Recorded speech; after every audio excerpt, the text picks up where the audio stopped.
Hi, ಎಲ್ಲರಿಗೂ ನಮಸ್ಕಾರ. Welcome back to mini ಪ್ರಪಂಚ. ಓಕೆ ನಾನು ಇನ್ನ ನಿಮ್ಗೆ ಡಿಲೇ ಮಾಡ್ಸಲ್ಲ. ಓಕೆ, ಇವತ್ತಿನ ವಿಡಿಯೋ ಏನು ಅಂದ್ರೆ ನಾನೊಂದು ಸ್ಮಾಲ್ ಕುಕಿಂಗ್ ವಿಡಿಯೋ ಮಾಡೋಣ ಅನ್ಕೊಂಡಿದೀನಿ. ಅದು ಏನು ಅಂದ್ರೆ fish fry.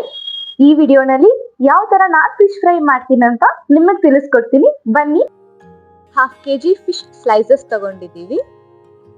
4 spoons home made chilli powder, 2 tablespoon of ginger garlic paste, ಆಮೇಲೆ ಫಿಶ್ ಕಬಾಬ್ ಪೌಡರ್ 2 ಸ್ಪೂನ್ಸ್, ರುಚಿಗೆ ತಕ್ಕಷ್ಟು ಉಪ್ಪು, ಸ್ವಲ್ಪ ಅರಿಶಿನ ಹಾಕಿ ಚೆನ್ನಾಗಿ ಮಿಕ್ಸ್ ಮಾಡ್ಕೊಳ್ಳಿ.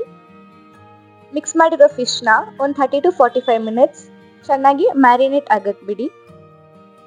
ನೆಕ್ಸ್ಟು ಪ್ಯಾನ್ಗೆ ಸ್ವಲ್ಪ ಆಯಿಲ್ ಹಾಕಿ, ಆಮೇಲೆ ಆಯಿಲ್ ಸ್ವಲ್ಪ ಕಾದ ಮೇಲೆ ಮ್ಯಾರಿನೇಟ್ ಆಗಿರೋ ಫಿಶಸ್ನ ಒಂದೊಂದೇ ತವಾ ಮೇಲೆ ಬಿಡ್ತಾ ಇಡಿ.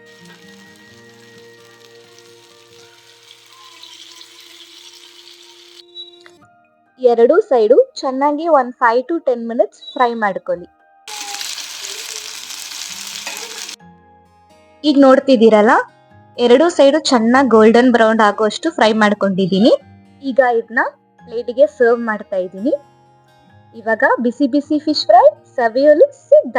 ನೀವು ಕೂಡ ಈ ಫಿಶ್ ಫ್ರೈನ ಮನೇಲಿ ಟ್ರೈ ಮಾಡಿ ಹೇಗಿತ್ತು ಅಂತ ಕಮೆಂಟಲ್ಲಿ ತಿಳಿಸಿ.